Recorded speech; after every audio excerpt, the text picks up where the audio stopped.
Saludos mis hermanos, Dios les bendiga. Para mí es un privilegio estar con ustedes compartiendo eh, en esta oportunidad de este estudio y espero que estén en sus casas tranquilos y que el Señor los esté guardando y que el Espíritu los cubra. Y para mí es un privilegio estar con ustedes compartiendo este material, así que vamos a orar y para proseguir. Señor, a ti te damos la gloria y honra porque solamente tú la mereces. Oh Señor, yo te pido que en esta hora seas tú usándome y guiándonos, Señor, que tú prepares todas nuestras mentes y corazones para escuchar de tu palabra, para entenderte, Señor. Y Señor, para que tú nos abras caminos para dar frutos.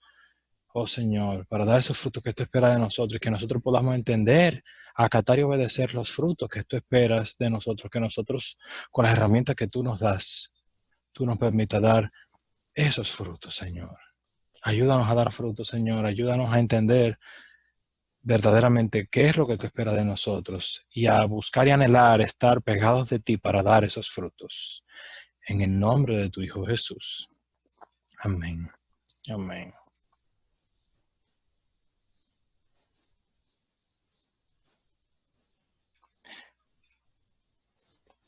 Bien, mis hermanos. Como se ha anunciado, en el día de hoy vamos a tener un estudio que esté marcado en una serie que nosotros iniciamos en el mes de enero. La hermana Dani Vargas trajo su estudio y como tema la preparación espiritual del discípulo. Y queríamos que con este inicio durar los primeros 3 meses a preparándonos, porque para poder llevar la palabra viva y eficaz necesitamos las herramientas espirituales, necesitamos poder afinar las disciplinas espirituales.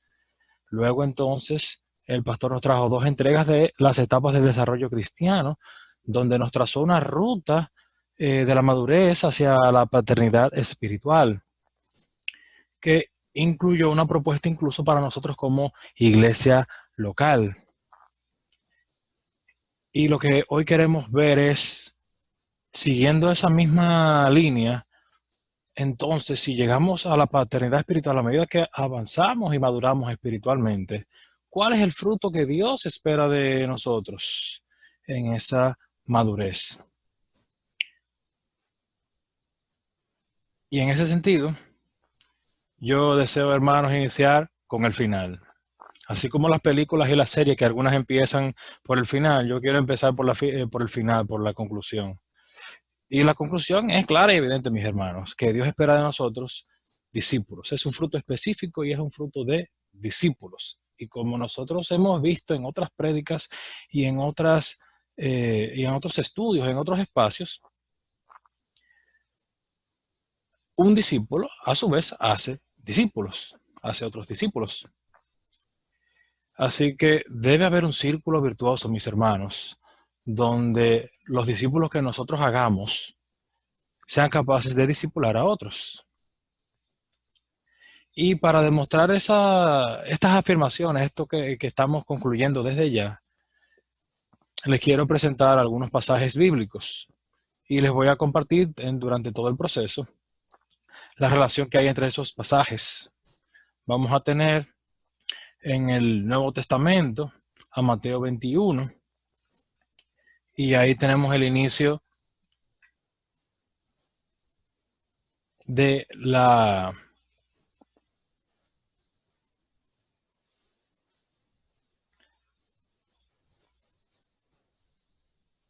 última semana de Jesús, antes de ir al Calvario. Vamos a tener también eh, Isaías 5 del 1 al 7, que es la parábola de la viña, y Juan 15 del 1 al 5, que habla sobre Jesús como la vid verdadera. Y parte de este material es basado en el libro La transformación de la iglesia, del pastor David Ruiz, al cual también el pastor Gerson de la Cruz hizo referencia en las 2 entregas que tuvo, especialmente en la última entrega que tuvo sobre las etapas del desarrollo cristiano. En Mateo 21 sabemos que inicia, ¿verdad?, la entrada triunfal, eso lo conocemos, la entrada triunfal en Jerusalén. Y luego de la entrada triunfal, eso fue bastante agotador y Jesús necesitaba descansar y él pasa a Betania a descansar y es lo que vemos en Mateo 21:17 y dejándolos salió fuera de la ciudad a Betania y posó allí. ¿Qué pasa? Luego del verso 17, a partir del 18 en adelante, en ese capítulo de Mateo 21, se desarrolla toda una narrativa, mis hermanos, donde Jesús hace juicio sobre Israel, dígase el pueblo judío, y se desglosa una serie de elementos que pesan contra Israel y que culminan con unas enseñanzas para la iglesia, para nosotros. Vamos a leer, mis hermanos. Por la mañana, volviendo a la ciudad, tuvo hambre, y viendo una higuera cerca del camino, vino a ella, y no halló nada en ella, sino hojas solamente. Y le dijo, nunca jamás nazca de ti fruto, y luego se secó la higuera. Viendo esto, los discípulos decían maravillados, ¿cómo es que se secó enseguida la higuera? Respondiendo Jesús, les dijo, de cierto os digo, que si tuvierais fe y no dudareis, no solo haréis esto de la higuera, sino que si a este monte dijereis, quítate y échate en el mar, será hecho. Y todo lo que pidiereis en oración, creyendo, lo recibiréis. Cuando vino al templo, los principales sacerdotes y los ancianos del pueblo se acercaron a él mientras enseñaba y le dijeron, ¿con qué autoridad haces estas cosas? ¿Y quién te dio esta autoridad? Aquí, ¿qué tenemos, mis hermanos? Aquí tenemos a una higuera sin frutos. Y Jesús maldice la higuera. Y les refiere a los discípulos el poder de Dios mediante la fe que iban a ver después, que iba a ser manifiesto y evidente, pero queda en el aire. ¿Por qué razón cuando Jesús maldice la higuera se seca? Los discípulos se quedan sorprendidos porque la higuera se secó y no saben. Y entonces, la razón por la que se secó es lo que se sigue desarrollando en el resto del capítulo porque le va a servir de enseñanza a los fariseos y a los discípulos. Jesús también hace ver a los sacerdotes y los ancianos de Israel una lección práctica. Y con esa lección práctica Jesús hace un juicio contra Israel luego de que los sacerdotes y ancianos le demandaran la autoridad con la que él enseñaba.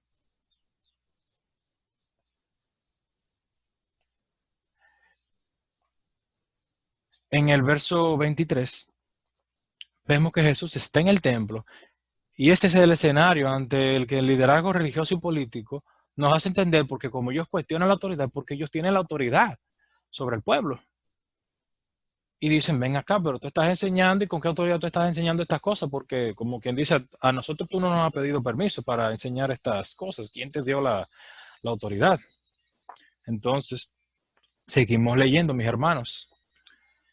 Respondiendo Jesús les dijo, yo también os haré una pregunta. Y si me la contestáis, también yo os diré con qué autoridad hago estas cosas. El bautismo de Juan, ¿de dónde era? ¿Del cielo o de los hombres? Ellos entonces discutían entre sí, diciendo, si decimos del cielo, nos dirá, ¿por qué pues no le creísteis?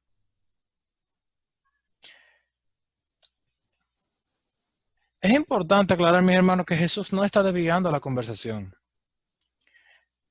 Él lo que quiere es que los mismos fariseos caigan en cuenta de la conclusión, que ellos mismos caigan en cuenta de lo que están pasando y el juicio contra ellos, contra la nación de Israel, porque ellos son los que representan la nación de Israel.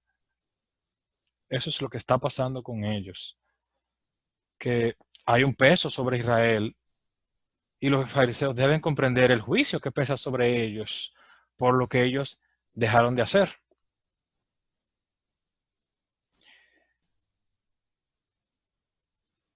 Sigue la lectura. Y si decimos de los hombres tememos al pueblo, porque todos tienen a Juan por profeta. Y respondiendo a Jesús, dijeron, no sabemos. Y él también les dijo, tampoco yo os digo con qué autoridad hago estas cosas. Fijémonos que los fariseos tenían temor. Y tenían temor porque si Juan bautizaba y predicaba con la autoridad de Dios, entonces es evidente que ellos no le obedecieron. Ellos estaban claros de que la autoridad de Juan era la del cielo, era de Dios, y por eso predicaba y por eso estaba bautizando. Entonces, como ellos estaban claros de que todo el mundo lo tenía por profeta y de que era evidente que la autoridad de Juan era por autoridad divina, que era autoridad del cielo, entonces el problema es que no lo obedecieron, desobedecieron a Juan porque Juan predicó, Juan bautizó y Juan dijo, arrepiéntanse de sus caminos. Y ellos no acataron ese mensaje de Juan. Y aparte, ellos tuvieron testimonio de la autoridad de Jesús. ¿En qué? En que, por un lado, Juan cuando bautizaba, estaba predicando con la autoridad, pero cuando Jesús fue bautizado, Juan daba testimonio de que él no era digno de desatar el calzado, pero también cuando Jesús sale del agua, ¿qué se pudo escuchar con voz audible? Este es mi hijo con el que tengo complacencia, a él oíd. Entonces, habían dos testigos. Estaban Juan como testigo de Jesucristo y de su autoridad, y estaba también el mismo Dios Padre que se escucha con voz audible diciendo, a él oíd, este es mi hijo. Entonces, habían dos testigos, tenían el testimonio de Jesús sobre quién era Jesús, en base al testimonio de Juan y en base a la voz audible de Dios.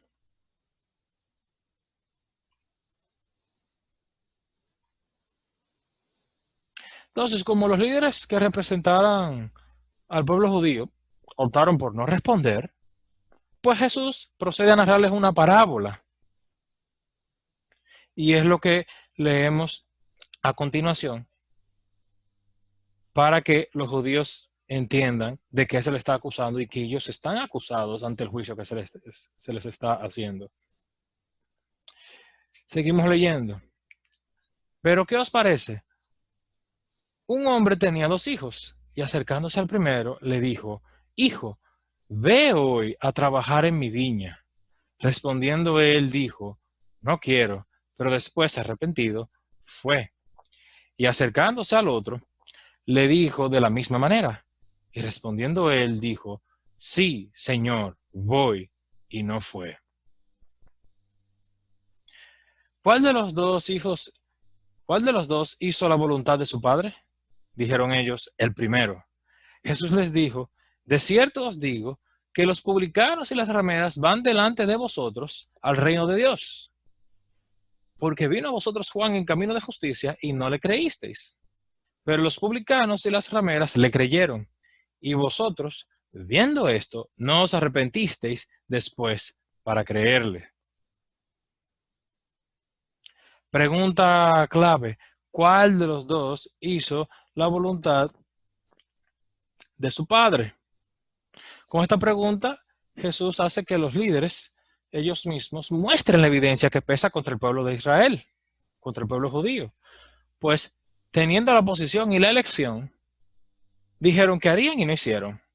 Sin embargo, el primer hijo, que corresponde a los gentiles, los publicanos, las rameras, todos nosotros que escuchamos y que respondemos al llamado sin tener la comisión, sin tener la obligación que tenía Israel desde un inicio,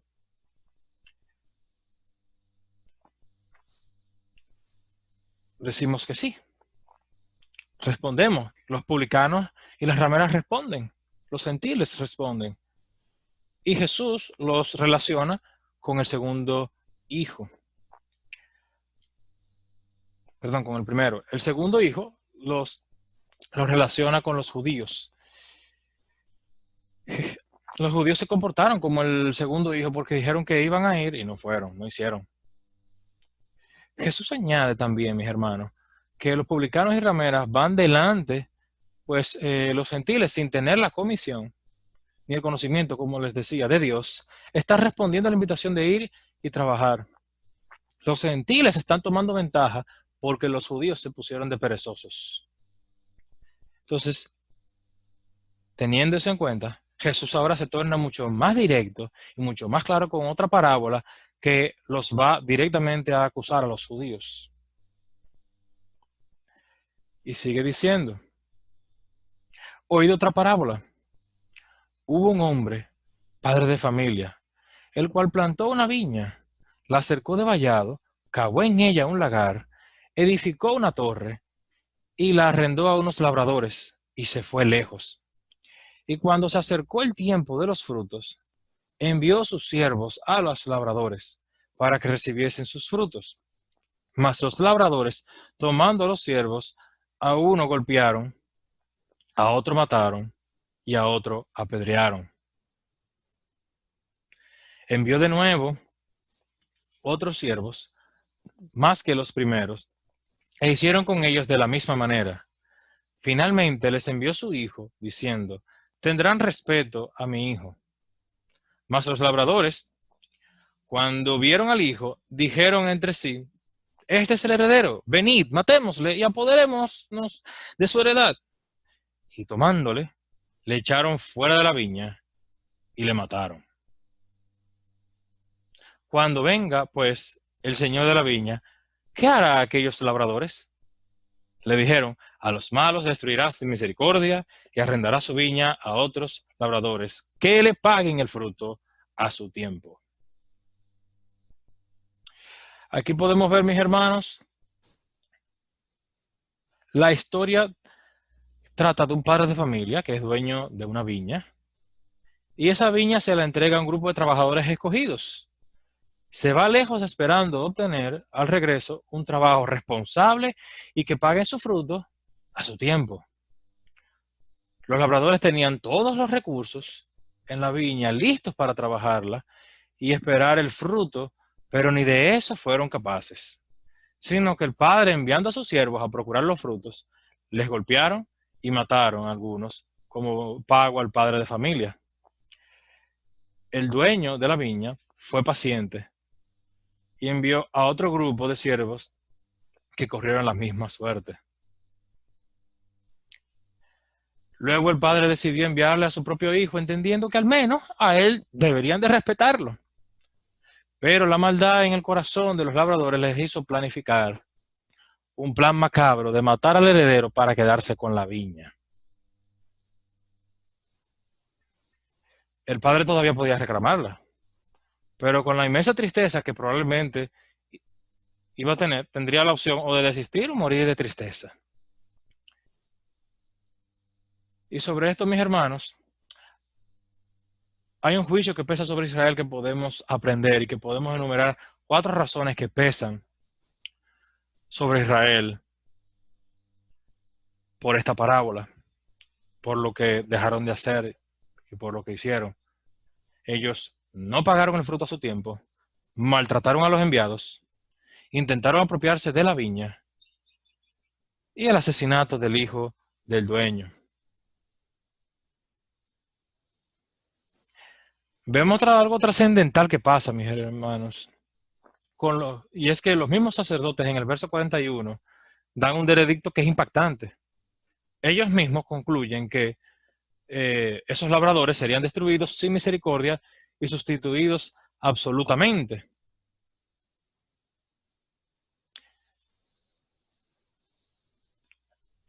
Y fíjense algo, Israel había sido escogido para un propósito, que mediante ellos fueran benditas todas las naciones de la tierra.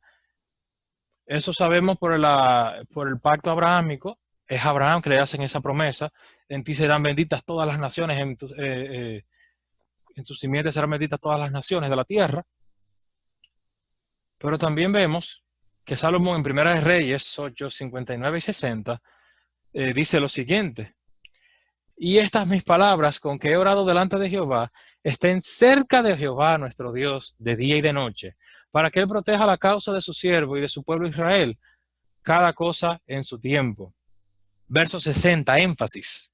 a fin de que todos los pueblos de la tierra sepan que Jehová es Dios y que no hay otro. El propósito del pueblo de Israel, el propósito de Israel era poder mostrar esta alianza que tenían.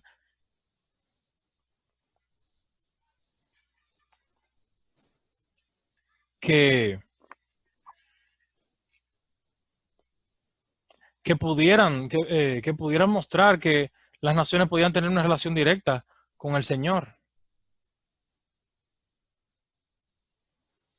Entonces el Señor, ante esta higuera que estéril, que es Israel, metió su mano y no encontró fruto. Dios quería gente de todos los pueblos que se sometieran a su autoridad y reconocieran a Jesucristo como su Hijo amado, pero entonces solo encontró hojas y nada de fruto. Y pues ante la respuesta de los líderes, Jesús le cita el Salmo 118, que leemos aquí. Jesús les dijo: ¿nunca leísteis en las Escrituras, la piedra que desecharon los edificadores ha venido a ser cabeza del ángulo? El Señor ha hecho esto y es cosa maravillosa a nuestros ojos.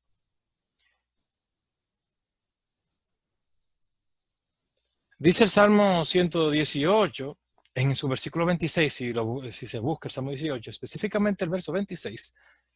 Bendito el que viene en el nombre de Jehová. Desde la casa de Jehová os bendecimos. Este es un salmo de alabanza y de petición para la liberación de Israel. Y recuerda también la misericordia del Señor. Y lo mejor es que en este momento que Jesús habla con los fariseos, que le está dando una lección, que los está confrontando, este es el momento, es un escenario como este, que en lugar de estar preparados para recibir la liberación del pueblo, los judíos, los fariseos, los líderes, la rechazaron. Pero Dios la puso en un lugar predominante. Y es con esa introducción que Jesús emite su juicio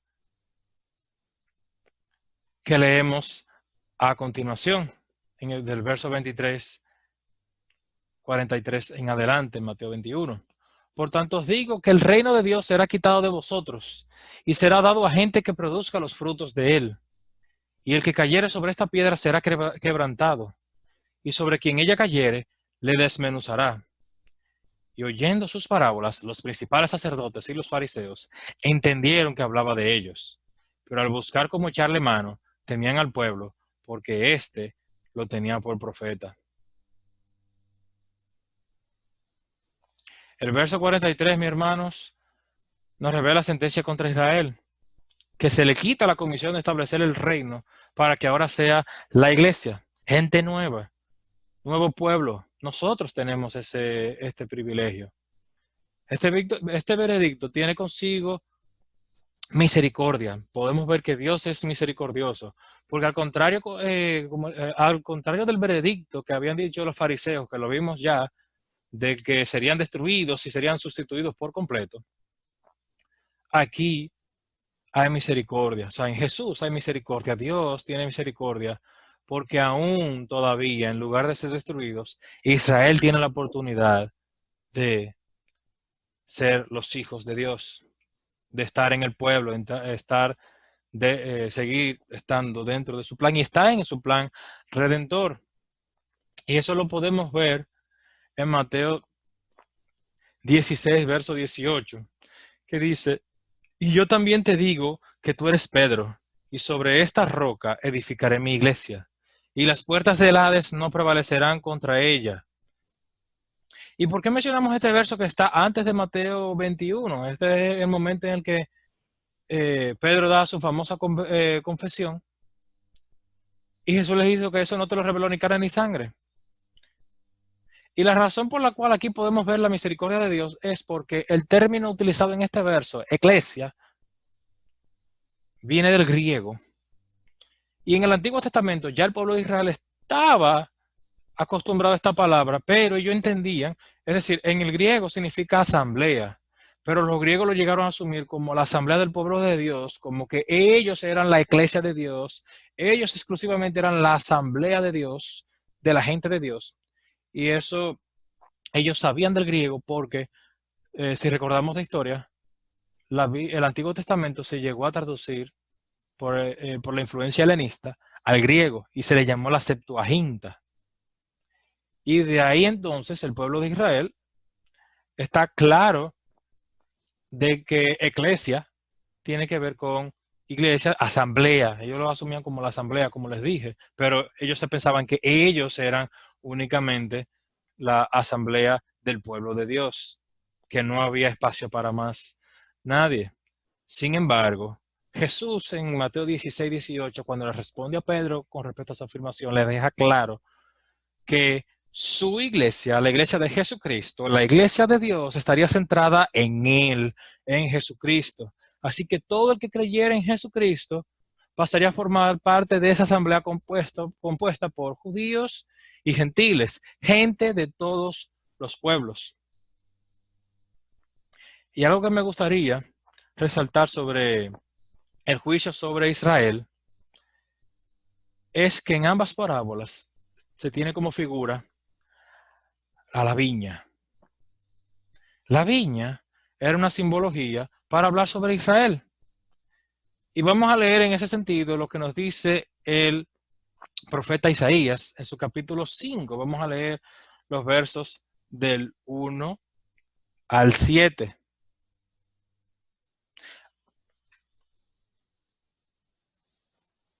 Ahora cantaré por mi amado, el cantar de mi amado a su viña. Tenía mi amado una viña en una ladera fértil. La había cercado y despedregado, y plantado de vides escogidas. Había edificado en medio de ella una torre, y hecho también en ella un lagar, y esperaba de que diese uvas, y dio uvas silvestres. Ahora pues, vecinos de Jerusalén y varones de Judá, juzgad ahora entre mí y mi viña. ¿Qué más se podía hacer a mi viña que yo no haya hecho en ella? ¿Cómo, esperando yo que diese uvas, ha dado uvas silvestres? Os mostraré, pues, ahora lo que haré yo a mi viña. Le quitaré su vallado y será consumida. Aportillaré su cerca y será hollada. Haré que quede desierta, no será podada ni cavada, y crecerán el cardo y los espinos, y aun las nubes mandaré que no derramen lluvia sobre ella. Ciertamente la viña de Jehová de los ejércitos es la casa de Israel, y los hombres de Judá, planta deliciosa suya. Esperaba juicio, y he aquí vileza, justicia, y he aquí clamor. ¿Cuál fruto esperaba Dios de Israel? Que todas las naciones conocieran al Dios de Abraham y que supieran que todo un pueblo podía estar al servicio de Dios, que todas las naciones podían tener una relación directa con el Dios verdadero. ¿Cuál es el fruto que Dios espera de la iglesia? De nosotros. Para eso, tenemos que ir más adelante del pasaje que estamos viendo, ir al pasaje de la Gran Comisión. Y ahí queda claro, pero es bueno antes de ver eso, que veamos el verso 17, que veamos Mateo 28, 17, que dice, y cuando le vieron, le adoraron, pero algunos dudaban. ¿Qué razón había, mis hermanos, para que los discípulos dudaran luego de ver a Jesucristo resucitado? Los discípulos sabían que las expectativas del Señor eran altas y ya habían estado presentes ante el juicio contra los líderes de Israel. Ellos entendían que sus propias capacidades no podrían dar frutos. Nosotros, mis hermanos, con nuestras propias capacidades, con nuestras propias fuerzas, no podemos dar frutos. Ahora sí podemos pasar al pasaje de la Gran Comisión para resaltar los versos 18 y 19, muy conocidos. Y Jesús se acercó y les habló diciendo, toda potestad me es dada en el cielo y en la tierra. Por tanto, id y haced discípulos a todas las naciones, bautizándolos en el nombre del Padre, y del Hijo, y del Espíritu Santo.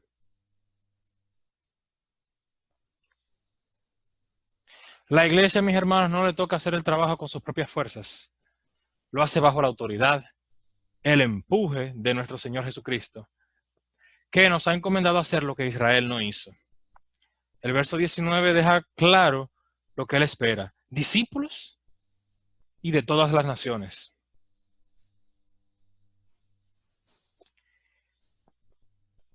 Y es aquí que necesitamos hacer unas reflexiones fuertes, pero muy necesarias a la luz de lo que hemos visto hasta ahora. El éxito no lo podemos medir en actividades, mis hermanos, en asistencias, en lo que sea atractivo para la gente, en lo chulo, en cuántos miembros bautizados tenemos, aunque quizás no sean realmente discípulos, solamente para luego compararnos y competir con otras iglesias. Cada uno de nosotros, como iglesia esparcida, como sus discípulos, debemos darle frutos. Y esos frutos, mis hermanos, son muchos discípulos. La iglesia local debe proveer las condiciones para que seamos capaces de hacer esos discípulos, no para que nos acomodemos a socializar mientras el resto del mundo se pierde, puesto que todo lo que hagamos que no nos ayude a ser discípulos son meras hojas que adornan.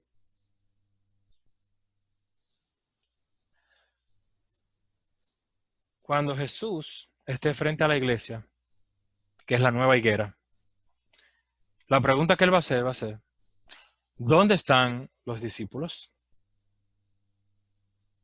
Y algo que descubrí, mis hermanos, guiado por el Espíritu Santo, fue el momento en que el apóstol Juan, el discípulo amado, escribe el capítulo 15 sobre la vid verdadera.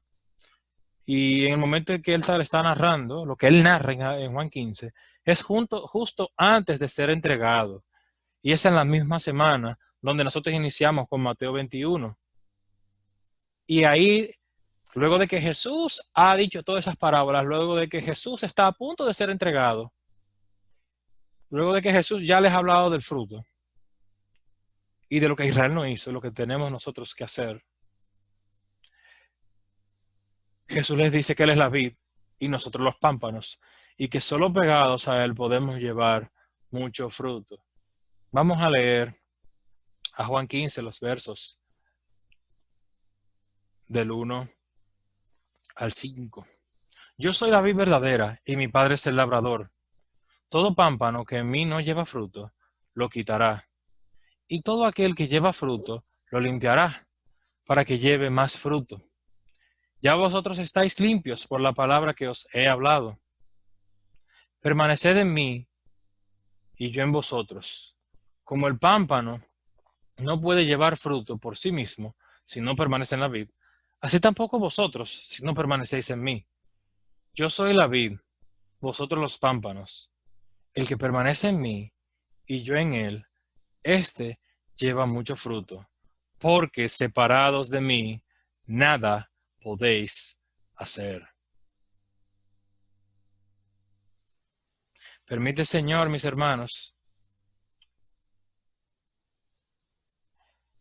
que podamos llevar muchos frutos, que podamos hacer muchos discípulos que se multipliquen para la gloria y honra de nuestro Señor Jesucristo. Amén. Oremos. Señor, a ti te damos la gloria y la honra porque solamente tú la mereces, Señor. Que esta palabra quede sembrada en nuestros corazones. Oh, Señor. Gracias, Señor. Que podamos dar frutos, Señor. Que podamos hacer discípulos, que esos frutos sean esos discípulos que tú esperas de nosotros. Confróntanos y ayúdanos, Señor, a fructificar en el poder tuyo, bajo tu gracia, con tu poder, impulsado por tu Espíritu Santo. Ayúdanos a ser discípulos. Ayúdanos, Señor, a romper nuestra zona de confort, a salir y a ser discípulos, Señor, a dar frutos, a buscar de ti, Señor, y a crecer espiritualmente en ti, a madurar, Señor, para poder dar frutos, esos frutos que tú esperas a tu tiempo, a dar esos discípulos, a hacer, a lograr conseguir esos discípulos. En el nombre de tu Hijo Jesús. Amén. Amén.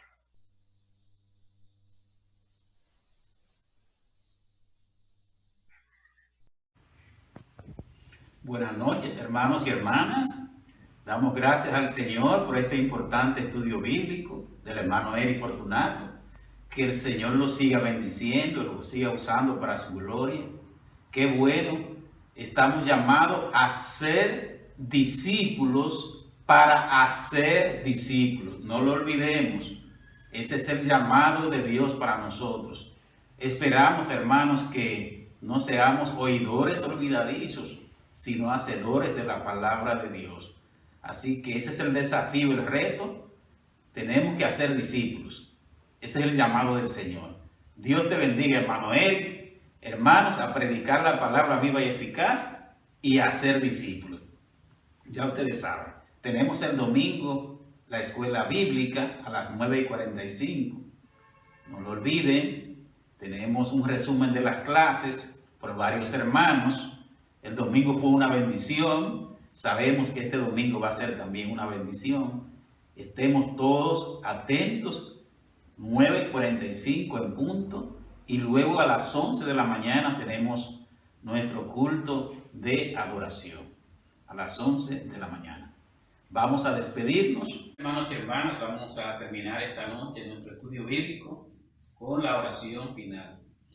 Gracias, Señor, te damos por la exposición de tu palabra que nos desafía a la tarea que ya tú nos has encomendado de hacer discípulos, de formar personas parecidas, semejantes a tu Hijo Jesucristo.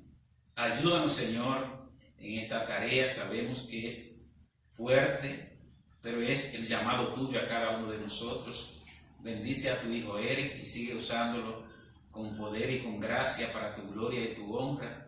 Y que la bendición del Trino Dios, Padre, Hijo y Espíritu Santo, continúen con nosotros y con toda su iglesia desde ahora y para siempre. Amén y amén.